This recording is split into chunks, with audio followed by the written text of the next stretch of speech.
व्यक्ति का कोई मैटर हो। भैया को सूचित करेगी। लव जिहाद के मैटर में किसी से ज्यादा चर्चा नहीं, मोहल्ले में कोई बात ही नहीं करना है, उत्तेजित नहीं होना है, झगड़ा नहीं करना है किसी से। बड़े प्रेम से आप जिला कार्यकारिणी को कॉल करोगे, जिला कार्यकारिणी हम लोगों से बात कर लेगी। हमें क्या करना है वो हम तत्काल 24 घंटे के अंदर अंदर हमें जो कार्य करना है मैं अपना काम करूँगा।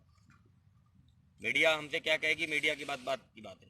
प्रशासन क्या करेगा वो बाद में करेगा, जो मुझे करना है मैं अपना काम करूँगा। ठीक है, अवगत कराने से पहले इसलिए क्योंकि इन लोगों को अवगत करा दोगे तो हम लोग टाइट हो जाएंगे, मजबूती बना लेंगे। अगर मीडिया में वो प्रशासन के पास जाएगा तो वहाँ सिस्टम पूरा कमज़ोर हो जाएगा। ठीक है, मीडिया और प्रशासन अपना काम करता है। ठीक है, चलिए बैठिए। दूसरा काम, लव जिहाद के अलावा कुछ और भी गतिविधियाँ हैं जो अराजक तत्व हमारे बीच में आकर के नुकसान पहुँचाने का प्रयास करते हैं, उनसे भी हमें दूर रहना है। ठीक है, उनसे दूर इसलिए रहना है कि उनका जो भाव है वो हमसे बहुत विपरीत है तो वो कुछ भी, लेकिन दिखते कुछ और भी।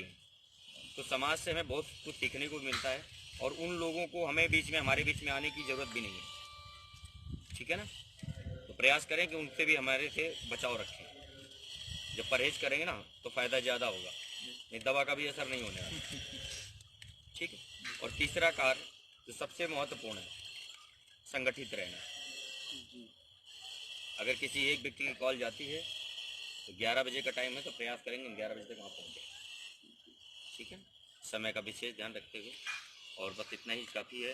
बाकी धीरे धीरे सब लोग ट्रेंड हैं, आगे सचिव जी हैं, संगठन मंत्री हैं, ये आपको बताएंगे कि क्या करना है। दोस्तों जय श्री राम। जय श्री राम। सबसे पहले ये कहना चाहेंगे कि आप लोगों ने अपना समय निकाला, इम्पोर्टेंट समय निकाल के यहाँ उपस्थित हुए। राष्ट्रीय सचिव जी और भाई महामंत्री जी, तो हृदय से सम्मान करते हैं कि आप लोग यहाँ उपस्थित हैं। सबसे अच्छी चीज़ क्या है कि एक संगठन, हिंदू संगठन, कहते नहीं है संगठन में शक्ति होती है। अगर कहीं भी ये संगठन है, एकता है, तो हम लोग कहीं भी आगे निकल सकते हैं।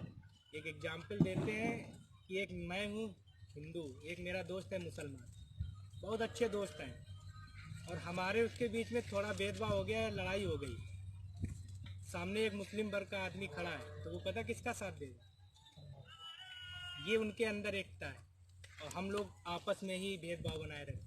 हमारा पड़ोसी थोड़ा बढ़ने लगे, आपस में भेदभाव आ जाएगा।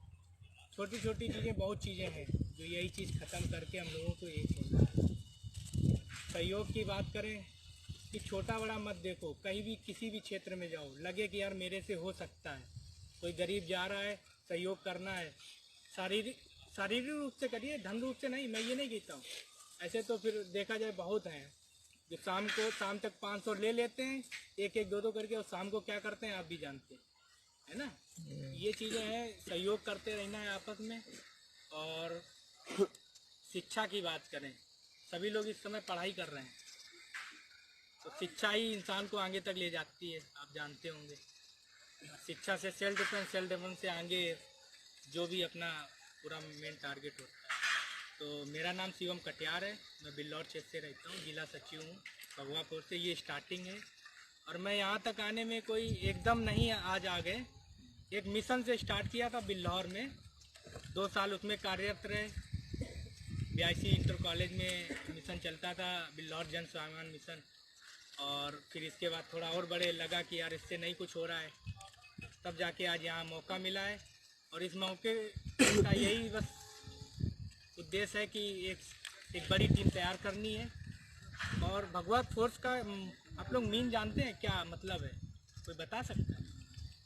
देखो, इसका मेन एक ही टारगेट है, आपका, हम सबका, और समस्त हिंदू भाइयों का संगठन ही भगवा फोर्स है। अब ठीक है, तो यही चीज़ है, एक साथ मिलकर आगे बढ़ेंगे। कभी कोई ज़रूरत पड़े, मेरा नंबर है, नोट कर लीजिए, मैं भी दे दूंगा। हर प्रकार से मदद रहेगी, और बस आगे बढ़ना है मिलकर। जय श्री राम। जय।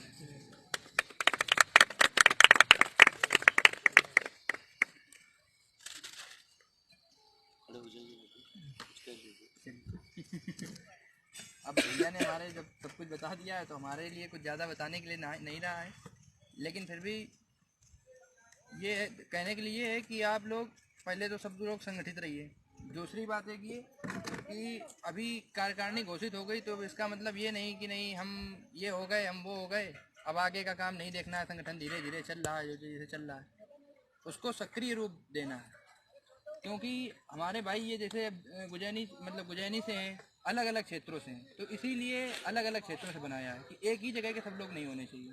पदाधिकारी अलग अलग हैं, दूर दूर से हैं, तो अब आगे चल के वो धीरे धीरे संगठन का विस्तार करें, पहली बात तो। दूसरी बात, अगर किसी को कहीं आवश्यकता है कभी भी, तो जैसे पांडे जी ने बताया कि कितने भी टाइम, अगर रात 11 भी बजे हैं तो हम लोग इतने संगठित हों कि अगर एक फ़ोन करा की आवश्यकता है तो भैया वहाँ पहुँचें।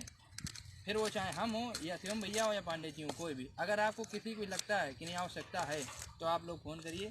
और बाकी आप लोग स्वयं में इतने सक्षम हैं कि ऐसी कोई आवश्यकता नहीं है। दूसरी बात एक ये कि अभी आप लोग धीरे धीरे, आप लोगों को पद मिल गया, जो भैया सदस्य बन गए, सब बन गए, अब धीरे धीरे अपनी टीम का निर्माण शुरू करें। अपने अपने क्षेत्रों में अलग अलग अपने आप को बताएं कि नहीं स्वयं क्या है और ये हमारा संगठन क्या है। अपने संगठन का प्रचार प्रसार करें, क्योंकि आजकल हिंदू धर्म धीरे धीरे पीछे जा रहा है। पाश्चात्य सभ्यता को हम लोग अपनाते जा रहे हैं। कारण क्या है कि पाश्चात्य सभ्यता जब जब सूरज पश्चिम में जाता है उसका अस्त होता है, हमेशा कभी पश्चिम सूरज नहीं उदय होता है। तो इसलिए पाश्चात्य सभ्यता को ना अपनाएं, क्योंकि पाश्चात्य सभ्यता को अपनाने से ही तरह तरह गलत काम होते हैं और मानसिकता हमारी खराब होती है। हिंदू संस्कृति सबसे प्राचीन संस्कृति है, तो अगर और उसका वैज्ञानिक फैक्ट भी है, ये नहीं कि नहीं हमारी ये परंपरा है तो है, परंपरा नहीं है, उसमें एक फैक्ट है कि नहीं ये क्यों है। तो इसलिए आप उसके वैज्ञानिक तथ्य को जानें और ये ना सोच के इसको करें कि नहीं हमारी ये परंपरा है। इसके आप वैज्ञानिक तथ्य को जान के और उसके बाद अपनी परंपरा का निर्वाह करें। और अपने चारों ओर बार बार यही कह रहे हैं हम कि अपने चारों ओर अलग अलग क्षेत्रों से हैं सब, अब सब अपनी टीम गठित करने के बाद सुचारू रूप से अपने संगठन को आगे बढ़ाएं। धन्यवाद।